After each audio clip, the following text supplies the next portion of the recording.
అందరికీ నమస్కారం. జూలై 6 తొలి ఏకాదశి పండుగ. ఇలాంటి రోజు మళ్ళీ రాదు. 7 తరాల ఐశ్వర్యం. అత్యంత పవిత్రమైన పండుగలలో తొలి ఏకాదశి పండుగ ఒకటి. ఆషాఢమాసం శుక్లపక్షంలో వచ్చే ఏకాదశిని తొలి ఏకాదశిగా పరిగణిస్తారు. ఈ నెల జూలై 6వ తేదీన ఆదివారం నాడు తొలి ఏకాదశి వచ్చింది. ఈ తొలి ఏకాదశి నాడు విష్ణుమూర్తి యోగనిద్రలోకి వెళ్తారు.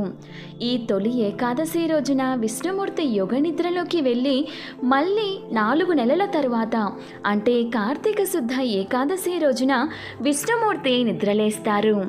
విష్ణుమూర్తి యోగనిద్రలో ఉండే ఈ 4 నెలల కాలాన్ని చాలా పవిత్రమైనవిగా భావించి చాతుర్మాస్య వ్రతాలు కూడా చేస్తారు.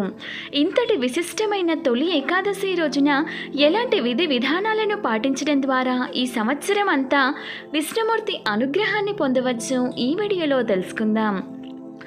ఈ నెల జూలై 6వ తేదీన ఆదివారం నాడు తొలి ఏకాదశి పండుగ వచ్చింది.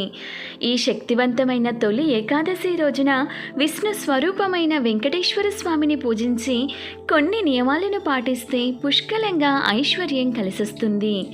ఈ తొలి ఏకాదశి పండుగ రోజున ఉదయం స్నానం చేసి ప్రతి ఒక్కరూ పేలాల పిండిని తినాలి. ఈ రోజున పేలాల పిండిని తింటే దీర్ఘకాలిక అనారోగ్య సమస్యలు తగ్గిపోయి జీవితాంతం మంచి ఆరోగ్యం లభిస్తుంది. ఈ తొలి ఏకాదశి రోజున భక్తి శ్రద్ధలతో విష్ణుమూర్తిని పూజిస్తే అపార కుబేర ధనయోగం సిద్ధిస్తుంది. తొలి ఏకాదశి రోజున చేసే పూజలకు రెట్టింపు పుణ్య ఫలితాన్ని పొందవచ్చు. ఎవరైతే తొలి ఏకాదశి రోజున ఇంట్లో దీపం వెలిగిస్తారో అలాంటి ఇళ్లలో విష్ణుమూర్తి అనుగ్రహంతో లక్ష్మీదేవి తాండవిస్తుంది. కాబట్టి ఈ తొలి ఏకాదశి రోజున ఆడవాళ్ళు ఉదయాన్నే నిద్రలేచి తలస్నానం చేసి ఇంట్లో దీపారాధన చేసుకోండి. విశేషంగా ఈ తొలి ఏకాదశి నాడు ఖచ్చితంగా పిండి దీపాలు వెలిగించాలి.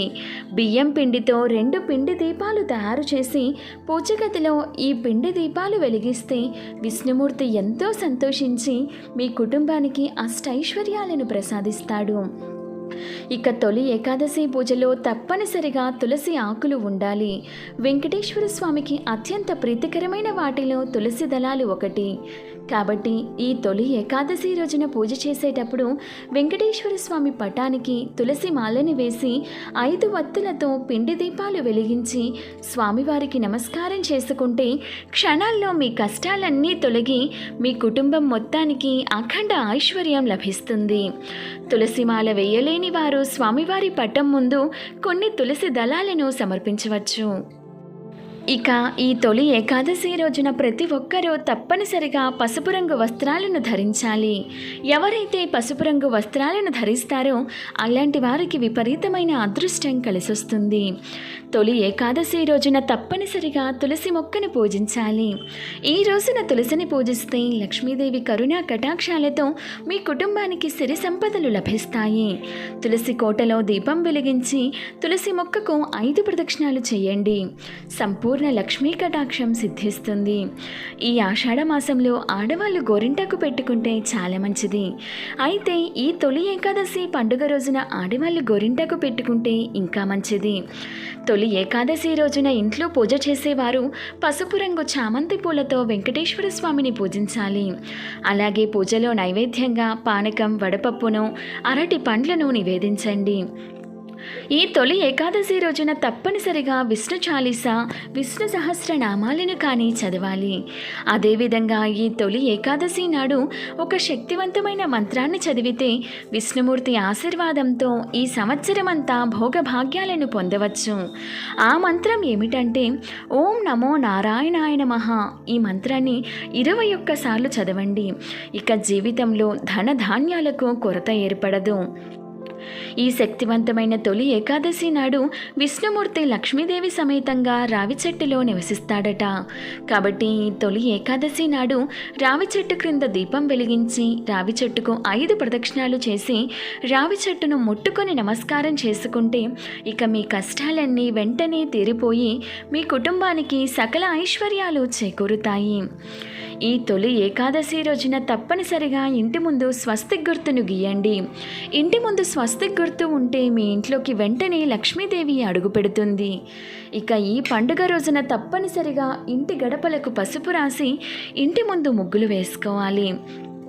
రావి ఆకులో విష్ణుమూర్తి కొలువై ఉంటారు కాబట్టి తొలి ఏకాదశి రోజున తప్పనిసరిగా ఒక రావి ఆకును ఇంటికి తెచ్చుకొని మీ బీరువాలో కానీ మీ పర్సులో కానీ పెట్టుకోండి.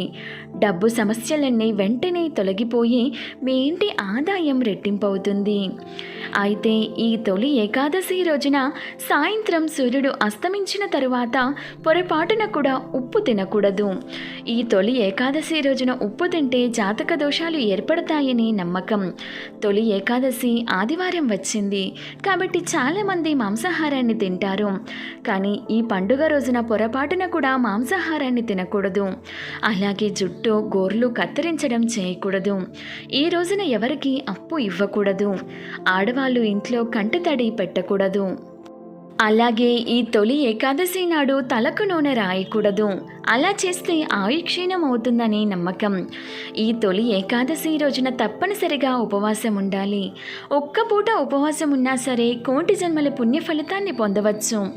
ఈ రోజున ఉపవాసం ఉండలేని వాళ్ళు మీరు తినే ఆహారంలో ఉల్లిపాయ, వెల్లుల్లి వంటి పదార్థాలు లేకుండా జాగ్రత్త పడండి. అలాగే ఈ తొలి ఏకాదశి రోజున సాయంత్రం సమయంలో అన్నం తినకూడదు. ఎందుకంటే ఈ తొలి ఏకాదశి రోజున వడ్ల ధాన్యాలలో సకల పాపాలు నివసిస్తాయని నమ్మకం. కాబట్టి ఏకాదశి రోజున సాయంత్రం సమయంలో అన్నం తినకండి. ఈ తొలి ఏకాదశి నాడు ఏది చేసినా చేయకపోయినా సాయంత్రం 6 దాటిన తర్వాత ఇంటి గుమ్మం ముందు 2 దీపాలు వెలిగించండి. గుమ్మం ముందు దీపాలు వెలుగుతూ ఉంటే మీ ఇంట్లోకి వెంటనే ధనలక్ష్మీదేవి అడుగుపెడుతుంది. విపరీతమైన అప్పుల సమస్యలు అలాగే ఆర్థిక సమస్యలతో ఇబ్బంది పడేవారు ఈ తొలి ఏకాదశి రోజున ఒక తమలపాకు పైన ఓం విష్ణువే నమః అని రాసి మీ పూజ గదిలో పెట్టుకోండి. డబ్బు సమస్యలన్నీ త్వరగా తీరిపోతాయి. అలాగే లక్ష్మీదేవి ఆశీర్వాదంతో మీరు త్వరగా ధనవంతులు కావాలనుకుంటే ఈ తొలి ఏకాదశి రోజున కొన్ని తులసి ఆకులను తీసుకొని వాటిని ఎర్రటి వస్త్రంలో పెట్టి మూట కట్టి మీ బీరువాలో పెట్టండి. మీకున్న డబ్బు సమస్యలన్నీ వెంటనే తొలగిపోతాయి. ఈ రోజున చేసే ఏ చిన్న దానం వల్ల అయినా సరే విష్ణుమూర్తి అనుగ్రహంతో మీకు కోటి జన్మల పుణ్య ఫలితం లభిస్తుంది. వీడియో నచ్చితే ఒక లైక్ చేయండి. ఇటువంటి మరెన్నో మంచి డేస్ కోసం ఒకసారి మన ఛానల్ని విజిట్ చేసి సబ్స్క్రైబ్ చేసుకోండి. Thank you for watching.